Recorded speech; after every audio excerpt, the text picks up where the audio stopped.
اگر کوئی مومن اپنی کوئی حاجت لے کر تجھ تک آیا ہے تو وہ حاجت لے کے نہیں آیا، وہ تیرے در پر رحمت لے کر آیا ہے، وہ زحمت لے کر نہیں آیا ہے۔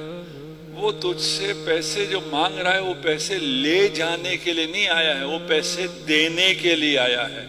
اس کو ہم نے والد صاحب کی سیرت میں بہت سے احادیث کا ہم نے عملی تفسیر دیکھا ہے، ان میں سے ایک یہ حدیث ہے۔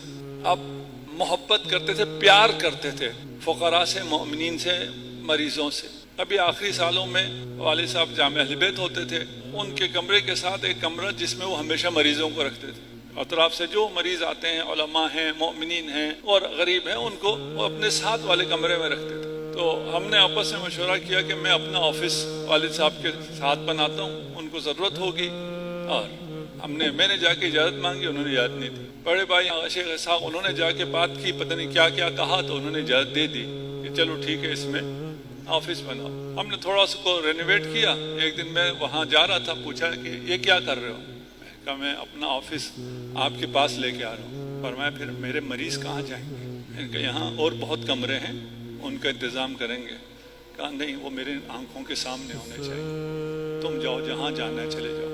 اس لیے کہ یہ جو رحمت لے کے آتے ہیں وہ دیکھ رہے تھے، ہم نہیں دیکھتے تھے۔ آپ یہ جو سارے پروجیکٹ دیکھ رہے ہیں، ابھی غیور صاحب بتا رہے تھے، مجھے نہیں پتا آپ میں سے کس کو کتنا پتا ہے، ان تمام پروجیکٹس کے لیے والد صاحب کہیں کسی جگہ کہیں کسی کے پاس بھی نہیں گئے۔ حج بھی انہوں نے بھی ایک ہی دفعہ کیا، ہم نے بھی ایک ہی دفعہ کیا۔ ہم پھر بھی مجلس کہیں تھوڑی بہت پڑھتے ہیں، وہ مجلس کے لیے بھی کہیں نہیں جاتا، اپنے کمرے میں بیٹھے رہتے تھے۔ اس ساری آمدنی کا اور ان تمام کاموں کا، جو ان تمام رحمتوں کا صرف ایک راز تھا، وہ کہتے تھے یہ محتاج جو آتے ہیں یہ برکت لے کے آتے ہیں۔ اگر آپ کے پاس کوئی آتا ہے، حدیث ہے، اگر اللہ کسی مومن سے محبت کرتا ہے اسے لوگوں کے لیے ملجا بنا دیتا ہے۔ لوگ اپنی حاجتیں لے کر اس کے پاس آتے ہیں۔ آپ شہر اقتدار میں ہیں، آپ میں سے بہت سو کو پوسٹیں ملی ہوں گی، وہ حدیث اگر میں پہنچوں علی ابن یقطین کی پیش کروں گا۔ کبھی بھی ان محتاجوں کے آنے سے، مومنین کے آنے سے تنگ نہ ہو۔